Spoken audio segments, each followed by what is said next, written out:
tarnished, of no renown.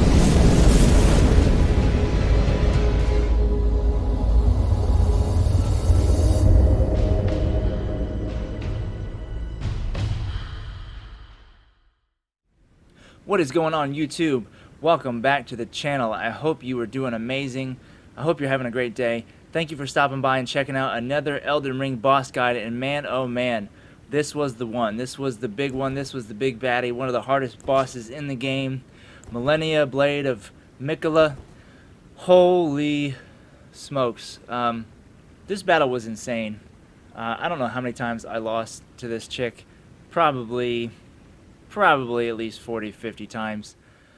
There's a couple good ways to do this. Whatever your best method is to build up blood loss or to cause frostbite, if you can do either one of those things, get the dragon shout that causes frostbite from the freezing lake up there, or come down here to the mausoleum, go around the corner, down the left side of the cliff there. There's a cave. The second cave on the left there is an incantation called Swarm of Flies, and it builds up massive blood loss.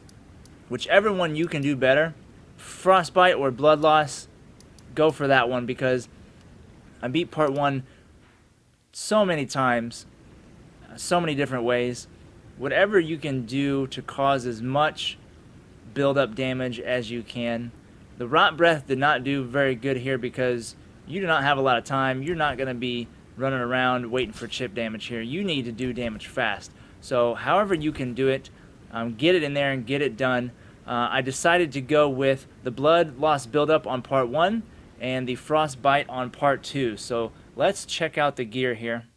So your gear that you're wearing is not going to matter too much here. Whatever you're wearing, she's going to smoke you, man. She does a lot of damage, even with maximum health, even with 2,000 health. She can murder you pretty quickly in just a couple hits, especially with one of her moves in particular. But you want to have as much health as you can regardless, and you want to try and buff your physical damage protection. But really, you only need a couple things here for your offense. You're going to need a Sacred Steel to cast the Blood Flies if you're going to be doing the Blood Loss buildup, or the Dragon Shout. So either one is great. You can use a physical shield to block most of her attacks, so you can just do that most of the battle as well. But your gear that you're rocking is not going to really matter. You're really just going to be casting a couple incantations here and blocking. That's all you're going to be doing. Of course, have a backup melee weapon just in case you can get some added damage in there. If you have strong melee, go for it. If you have a melee weapon that also causes blood loss, go for it. It's not going to hurt, but really, you're just going to be blocking and or dodging and casting these incantations. And there's the Swarm of Flies. Causes massive blood loss, and it tracks her on this battle. So an awesome incantation here to do a lot of damage really quick. And then the other one that I found works the best here is going to be Borealis' Mist. That frostbite buildup is massive, and it really helps on part 2. So let's check it out. Just want to show you the map again real quick. If you've not made your way up here yet, you have to take the secret lift up here with the Halig medallion, the Halig tree medallion, and then make your way all the way down this area to the Halig tree roots, and then you will find this area. But if you already know, you already know. Okay, so I obviously have a different loadout here for this run because, again, I beat part 1 many times. You can use whatever gear you want, but you want to go for blood loss buildup, and that's what that long needle drill looking sword is there. It helps with some blood loss buildup, so either way is good, but let's get in here and get this done.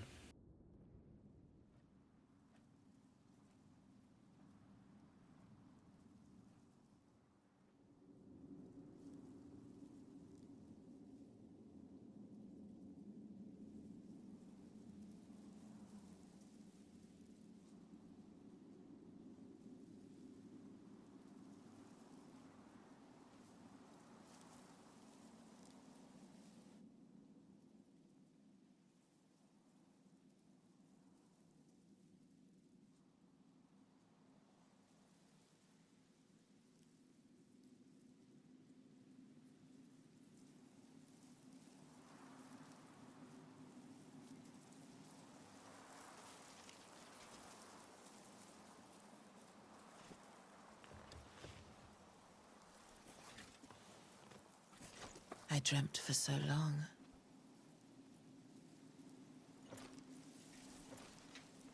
My flesh was dull gold, and my blood rotted. Corpse after corpse left in my wake. As I awaited his return.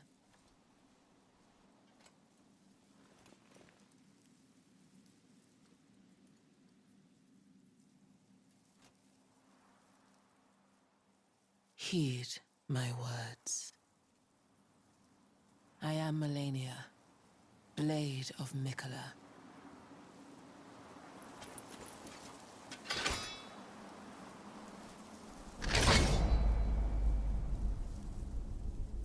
And I have never known defeat. Okay, now the first part isn't terrible here.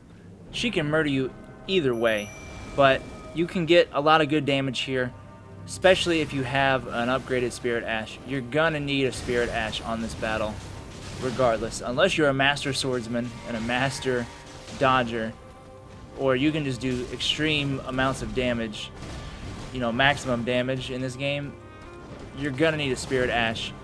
Now here, again, I chose to just go with the Blood Loss here, the Swarm of Flies, and the Blood Loss here. So your main objective for part 1 is to, one, not get hit, because she will murder you real quick, especially with her jumping, flying, homing barrage of sword swipes. And guess what? She gets health back every time she hits you, even if you block. So you want to get your damage in as fast as possible and not get hit at all. It's okay if you have to take your time and get around and get your spacing and dodge her hits. Just don't get hit like I did there, and I was just about dead. I 1 HP right there. So this run in particular got pretty lucky, but you want to have your Spirit Ash survive as much as possible. If your Spirit Ash does not have at least half health for part 2, you are going to be in trouble, because part 2 is even crazier. So use your incantations here.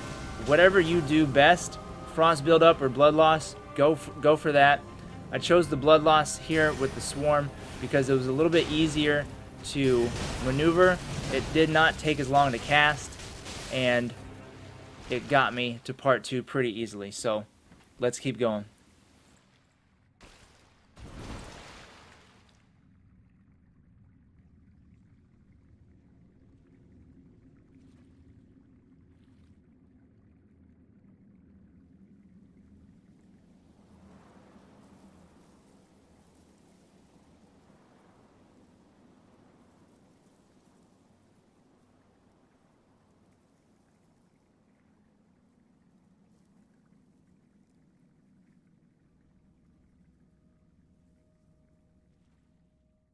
Wait.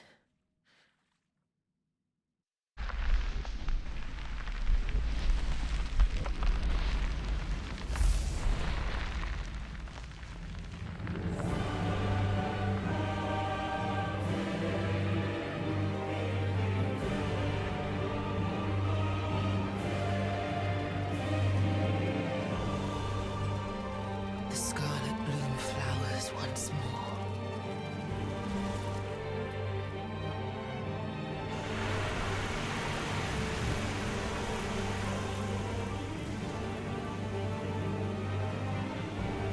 You will witness true horror.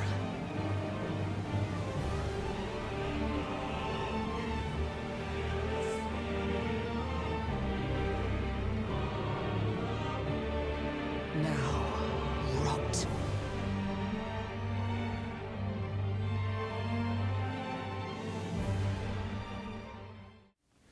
Alright, part 2. As soon as this battle starts, watch out for that homing explosion right there. That will kill you, that will one-shot you pretty much unless you have maximum health. But then if that Scarlet Rot touches you, you will die very, very quickly.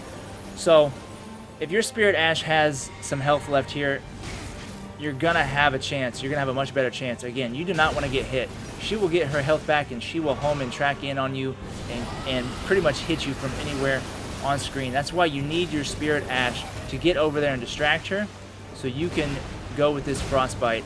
The reason I went with the frostbite dragon shout here is because it does a lot of damage pretty quickly, and if your spirit ash is there, you're gonna need that bigger chunk of damage, and you're gonna need to get it in there as much as you can with your spirit ash on the table. The reason I didn't go with the mist on the first one is because it just took too long to cast, and she was just homing in way too fast on that first part. So here, boom. There's definitely some RNG in this fight as well. It's gonna play a factor. She didn't even throw out her like 6 or 7 homing phantom angel bladed thingies, so I got super lucky not to get hit with those. If your spirit ash is alive and well, you will have a much easier time with part 2.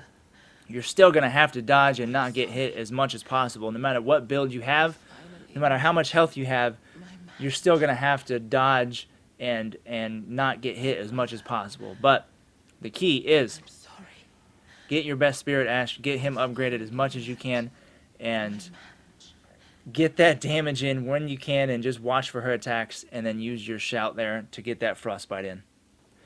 What a battle, what a battle. If you're having trouble with that battle, like I did, just stick with it. You will get it eventually.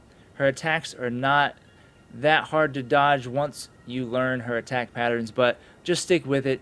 You will get it eventually, and you will feel great about it. So really appreciate you stopping by the channel. Keep taking down those bosses. If you like this guide, if you had fun, hit that like button. Really helps out the channel. Really means a lot. Really appreciate you stopping by. Until next time, we're going to keep taking down these bosses. We're going to keep going, and we are going to keep exploring this amazing game. So until next time, peace.